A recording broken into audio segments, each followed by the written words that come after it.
Hi, I'm Angela, a 30-year-old. When I first met my mother-in-law, Mary, she told me, "You will never be as important as me to him. He will always choose me over you. Don't expect anything else from him." Yes, this happened during our very first meeting. Needless to say, I was extremely embarrassed by her behavior. Throughout our encounter, she kept insulting me and calling me worthless. She said, "I don't know how my son could choose a girl like you.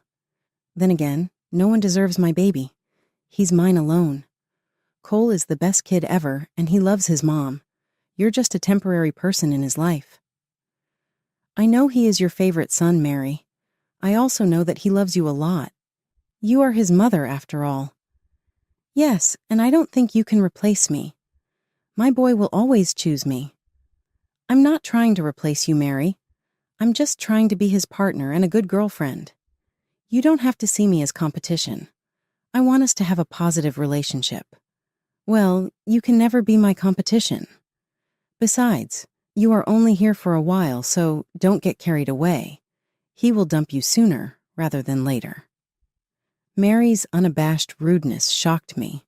You see, my boyfriend Nicole is actually nothing like her. He is incredibly kind and very caring. It's as if Nicole and Mary have completely different personalities. Needless to say, the whole interaction hurt me deeply. I would never ask Nicole to choose me over his mom. I lost my parents when I was young, so I know how important parents are in our lives. Nicole has always been a loving partner to me. I also knew that he held his mother in high regard. His father, Billy, divorced Mary when they were kids, and Nicole never knew the reason for the divorce. However, he did hold some resentment towards Billy. They have a relationship, but Nicole prefers his mother over everyone else. He believes his mother sacrificed a lot to raise him. I, too, held Mary in high regard based on the stories. He once said, "All my ex-girlfriends hated my mom. I have no idea why. She's a little dependent on me, but that's because she never married again. You know, she spends a lot of time taking care of us. Mom never had the time to date, so she expects a lot of emotional support from her kids." She sounds like a great person, Nicole, especially since you speak so highly of her. She also raised such a fine man like you, so I already hold her in high regard. See, at least you understand that. I don't know why no one else could tolerate her. We have to be a little compassionate, you know. I can't just leave her like Dad did. Nicole, I'm sure your parents had their reasons, but you're right. You can't just abandon your mom for anyone. It turns out I would end up being one of those girls in the future. I would hate his mother and make things difficult for him. His siblings, Dean and Tamara, did try to warn me when I met them at my house. They were very nice to me after the disastrous meeting with Mary. Knowing Dean and Tamara was refreshing. I was pretty confused about how Nicole and his siblings turned out so nice with Mary as their mom. Dean and Tamara made things a little clearer for me. They said, "Angela, we know you've met our mother. You don't have to pretend to like her. We don't idolize her as much as Nicole does. He can be a bit too trusting when it comes to Mom. Yeah, Mom raised us, but she wasn't exactly a stellar parent, although Nicole might see it differently. I think Mary didn't like me very much. I tried my best to reassure her, but she seemed set in her judgment of me. I'm sorry you had to go through that. I just hope she didn't say anything too hurtful." Dean said, "Look, I don't know if Nicole mentioned this to you, but she's always been like this with his girlfriends. I actually have a lot of stories to tell." "Yeah, she had a habit of driving them away. Mom just can't handle it when Nicole or we give attention to someone other than her. She thinks that because she chose not to date, she's entitled to our time and attention. Angela, we really like you, so take this as a warning. Nicole can be oblivious when it comes to Mom. He tends to take her side most of the time. We know it's cost him many relationships. Don't let Mom win this time. You're perfect for him." Tamara reassured me. "I don't know, guys, it just feels really strange to compete with his mother. Since I don't have my parents anymore, I do feel for Mary. I don't want to come between Nicole and her. Trust me, Angela, he does need some distance from her, or he'll never find true happiness. Dean and Tamara offered some valuable insights into what my relationship with Nicole might become. Nicole indeed spends a significant amount of time with his mother. He's even canceled dates to be with her. Mary also calls him over for every minor inconvenience. She hasn't worked and still receives alimony from Billy. I met Billy long after meeting Mary and the siblings. Billy seemed more like Nicole and the siblings. It was clear why he had to divorce Mary. I never had a problem with Nicole canceling dates for Mary. I would make exceptions when she genuinely had an emergency. However, his constant prioritizing of Mary wore me down. Dean and Tamara's words kept echoing in my head. I knew it was time to sit down and have a conversation with him. Nicole, I appreciate how much you care for your mother, but lately, you've been neglecting me a lot. This month, you've canceled all our dates just to be with her. It's starting to bother me. You know, Mom relies on me a lot. Dean and Tamara don't bother to visit anymore, so I'm the only one who has to help. I can understand if she needs your help or if there's an emergency, but you canceled our dates for no reason. You don't have to rush to her when she's just bored. She is my mom and doesn't have anyone else. Do you expect me to drop her when I'm with you? He asked. I'm not saying that, Nicole. I just want you to start considering which visits are truly important and which aren't. No matter how much I tried to make him understand, Nicole never agreed with my reasoning. However, he did promise to make it up to me. I was pretty annoyed but didn't complain because he was trying his best. Gradually, I started to understand why none of Nicole's exes liked Mary. She was unbearable.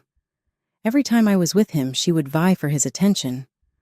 When she realized I was more permanent than she had initially thought, she became increasingly demanding. Everything came to a head when Nicole proposed to me. I said yes, without hesitation, because I loved him deeply. He was everything I had dreamed of. Both Nicole and I were thrilled. We decided to invite his family over for dinner to announce our engagement. He happily called his family and invited them to join us. Billy was the first to arrive, bursting with excitement and offering his heartfelt congratulations. Dean and Tamara followed shortly after, equally thrilled about the upcoming wedding. However, when Mary entered and noticed the ring on my finger, she reacted strongly. Cole, am I seeing things? Did you propose to her? Yes, Mom. I asked her yesterday and she said yes. I invited everyone to dinner to announce our engagement. You have to be kidding me. What is wrong with you, Nicole? You're too young to settle down with whoever you find on the street. You didn't even consult me before asking her. Mom, what are you saying? You always knew I was going to propose to her. But I never permitted you. How dare you propose without asking me? And why did you spend so much money on the ring? This girl doesn't deserve anything so expensive. Angela, are you happy now that you've taken my boy away? She glared at me. Mary, what are you saying? You should be happy for us. We love each other, and you are my family too now. Mary, please calm down. It's natural for Nicole to settle down with Angela. She's a wonderful girlfriend, and we all knew the engagement was coming. Stop making a scene. This is ridiculous. Nicole doesn't need your permission to marry. He's old enough to make his own decisions, Billy said, getting annoyed. Mary wouldn't listen to anyone. She kept screaming and hurling insults at us. Some of the things she said about me were incredibly hurtful, but I won't repeat them here. Nicole was stunned throughout the whole ordeal and didn't say much. It was just Mary screaming while the rest of us tried to calm her down. After a while of screaming and crying, Mary left. The rest of us decided to sit down for dinner so the food wouldn't go to waste. Before everyone left, Tamara pulled me aside and said, Angela, I think it's time you set some boundaries with Mom. She called you horrible things in front of us. Nicole needs to learn to stand up for you. I know, Tamara. I've had enough. I tried so hard to make her like me, but I won't do that anymore. She disrespected me a lot today, and I won't put up with it anymore. I hope Nicole understands. Hold your ground. If he loves you and wants you, he'll listen. With that, the group left, leaving Nicole and me in our rented home after cleaning up everything. I signaled him to join me in the living room. It was time to establish some boundaries between us and Mary. I sat him down and said, "Mary has been awful to us today. I think we can agree on that. She overreacted a little. I guess I shouldn't have sprung this on her. If only I had discussed this with her. Nicole, you're a grown man and don't have to discuss these things with your mom. Why are you still defending her? Didn't you hear what she said about me? Are you okay with that?" "Of course not, Angela. I'm not okay with that, but it's just that she's never behaved this way before." "Oh, trust me, Nicole. She has done this before. Every time you were away, Mary used to berate me and call me names. She's obsessed with you. Can't you see that?" "What are you saying, Angela? My mom has been talking about you all this time. Why didn't you tell me sooner?" "That's because you always defend her. Look, I know she's your mom and you want her in your life, but I'm going to limit my contact with her. You need to reconsider your actions and stop always giving in to her demands." We discussed the issues with Mary, and Nicole agreed to set boundaries. I was relieved that he was finally starting to recognize Mary's toxic behavior. However, he still held her dear and refused to criticize her for anything. Thankfully, he went to talk to Mary and told her to stay away from me. The wedding planning was equally exhausting, with Mary causing trouble. She even went so far as to change the decorations and try to cancel the venue. Luckily, my MOH had the foresight to set up passwords so only Nicole and I could make changes. When we found out about Mary's meddling, I was furious. However, Nicole tried to downplay it and promised to handle Mary on his own. Things were tense between us. Mary completely lost it when she found out we bought a house together. My husband and I found our dream house, and Billy offered to help with the down payment. We bought it immediately and put both our names on it. Mary didn't approve of this at all. She called Nicole and criticized him for ignoring her wishes and buying a house with me. Mary wanted Nicole to live with her once her lease was up and didn't want him to spend money on a house with me. The wedding itself was uneventful after Nicole had a stern talk with Mary. My bridesmaid and MOH also kept an eye on her to prevent her from causing any issues. However, things took a turn for the worse during our honeymoon. One night, we received a call from Mary. She said, "Cole, I've been in an accident. I'm at the hospital. The doctors are saying I'm paralyzed. I need you right now." "What? Where are you, Mom?" "Tell me the name of the hospital. We'll come back immediately. You should have called me sooner. I didn't want to spoil your honeymoon. I knew Angela wouldn't let you come back." "Don't worry. I'll be discharged tomorrow. But how will I manage on my own? I can't even move. There's no one to take care of me." "Don't worry, Mom. You can stay with us. I'll take care of you. I'm sure Angela is okay with this. I'll come get you when I return. Take care of yourself."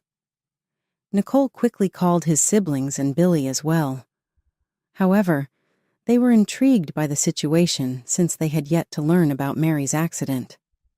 When they called her, she forbade them from visiting her in the hospital. Nicole was furious, feeling Mary was angry at everyone for not being there for her. He also regretted neglecting her the previous year. Consequently, he decided to end our honeymoon early. By the time we returned, Mary was already back home. She was in a wheelchair and started crying when she saw Nicole and me. He reassured her that he would never abandon her and keep her with us. He should have consulted me about this decision. Mary continued to give me strange looks and make snide comments about being unable to keep Nicole away from her. I remained silent because arguing seemed pointless when she was in distress. However, one thing was troubling me. Mary never showed us any medical documents or doctor's notes. She even refused to say which hospital she had been to. Nicole ignored these warning signs and simply told me to leave her alone. When we brought her to our house, Mary said, "Son, you seriously can't think about putting me in a guest room. It would be so uncomfortable. It would be better if I got the master bedroom. Your room is much bigger and has all my needs. I'm so sick right now. I need comfort." "Of course, Mom. If you think the master bedroom will be better for you, you can stay there. We won't mind. I just want you to be comfortable right now." "Thank you so much, Cole.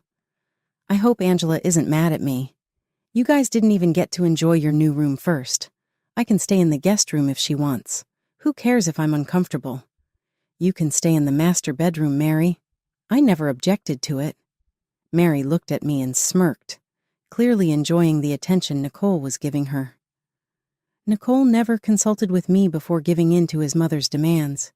He kept blaming himself for not being there for her. Dean and Tamara were also uneasy about the situation. Everything seemed suspicious to us, but I didn't bring it up because I didn't want Nicole to misunderstand. After that, things took a turn for the worse. Mary monopolized Nicole's time. When he came home from work, she called him to her room and kept him there until dinner. Even at dinner, Mary insisted that he eat with her, leaving me to eat alone in the kitchen. It felt like Nicole had no time for me. Mary also gave me orders when I was at home. If I refused, she would call Nicole and cry to him. My husband and I often argued because he wanted more from me, but I was reaching my limit with him.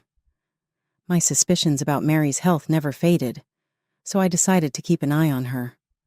One thing Mary didn't know was that we had cameras in the master bedroom, placed there to monitor things in case anything went missing. Neither Nicole nor I informed her about it. One day while I was at the office, I decided to review the recorded videos. To my surprise, Mary was walking perfectly fine, searching through all the drawers and cabinets in my room. I was shocked. Sure, I had my suspicions, but I didn't expect Mary to do something like this. After discovering the truth, I decided to wait before confronting her. Nicole and I were still arguing, and I didn't want to upset him further, so I bided my time, waiting for the right moment. About 4 months after Mary moved in, she told us we needed to talk. We went to her room and waited for her to speak. She said, "You guys know I've been going to the doctor with my friend. Today, the doctor said he can fix me, but it will cost a lot of money." "That's great news, Mom. I'm sure this treatment will help you get better."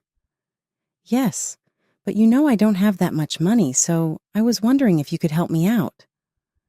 "We'll be happy to help, Mary, but we don't have that much money lying around," I said. "Don't be selfish, Angela. You have this house. If you sell it now, the money will be enough for the treatment. You can just move in with me and stay there after that." "Mom, it's a big decision to make. We want you to get better, but I can't believe you'd think we'd kick you out. Just give us some time to figure something out." "No, just sell this damn house. You don't need such a big house anyway. Angela doesn't get to live in luxury while I rot away in a small place. Sell the house and give me the money." "Mom, please calm down. We will find a solution. Just let me think about it." Nicole tried to reassure her. Mary continued accusing Nicole of not loving her, and her intensity brought him to tears. He was almost ready to sell the house for her. That's when I decided enough was enough. I said, "Stop it, Mary. Why are you pressuring him like this? I know you're not sick at all. Your paralysis is a lie. Stop this nonsense. We are not selling the house for you." "Oh my, Angela. What is wrong with you? Why would you say something like that?" "Come here, she wants to call me a liar." "That's because you are one. Nicole, I know you think I'm insane, but Mary has been lying to us. Do you remember the cameras we had in the master bedroom?" "Yes. What about them?" "I accessed them a few days back. Mary's just fine. She's been acting like she's paralyzed. Here's a compiled video of her moving around just fine." I handed my phone to show him the evidence. Mary turned pale as a ghost, desperately trying to stop Nicole from seeing the video. She knew I had caught her in the act. After watching the footage carefully, Nicole exclaimed, "What the hell is this, Mom? You were pretending all this time. Why would you do that?" "It's not my fault, Cole. You've been drifting away from me. There was nothing else I could do. Angela doesn't deserve all the money and attention you give her. I should be a priority, not her." "Of course, Angela is my priority. She's my wife, for crying out loud. I'll always be there for you when you need me. But you are becoming overwhelming for us." "How can you say that? I'm your mother." "You have to sell this house and move in with me. I had to act like a worthless, disabled person to get your attention. I deserve something for going through this nonsense." "You are not entitled to this house, Mary. You should be grateful we haven't kicked you out already." I scoffed. "Mom, you need to leave. I don't want to see your face right now. I need to be away from you." Mary kept crying and screaming that Nicole was abandoning her again, but this time he wasn't giving in to her. Then she started verbally attacking me. The insults she threw at me were vile. She even brought up my deceased parents to insult me. Nicole had enough and threatened to call the police if she didn't leave. She eventually went back to her house but kept calling repeatedly. Nicole and I had serious discussions, and he apologized for being so naive about his mom. We talked about her unacceptable behavior and decided it was time for no contact. Even his siblings and Billy were horrified by what happened. They were also considering cutting off contact with her. Mary continued pestering us with calls for months, but for now, she seems to have gotten the hint and is staying away. We might consider rebuilding a relationship if she seeks therapy and makes efforts to improve, but for the time being, she